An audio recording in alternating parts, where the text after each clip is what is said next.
I am don, खूंखार don. भैया एक बेकत के खर्ची कहाँ से चली?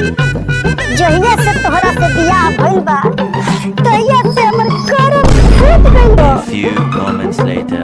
हाँ अभी साला रे और कभी साला हमरा मेहराबी के साथ छोटा रह। कुछ देर बाद फौजी हो तू अपन मांग के सिंदूर हटा के तू हमरा नाम के सिंदूर डालो। भाई बेरोजगार बुढ़ियात मरद के सब में रहला तोरा कोनो फर्क नहीं है।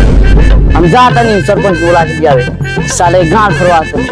30 मिनट बाद मंचो हां बुला ले रे साला सरपंच से जाब टिकलो तब हई और तू गोफलो देखले बालू सरपंचवा के मोटा रखो ठीक।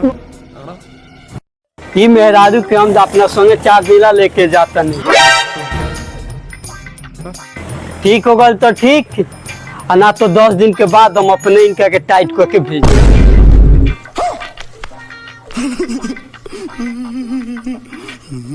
10 दिन बाद केहू नहीं जाने समैया के खेला, केहू नहीं जाने ओ भाई देख लो सरपंचवा 10 दिन में सनेश दे देलो।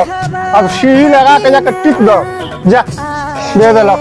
हमार भोंकड़ी मेहरारू रंडी हो गई।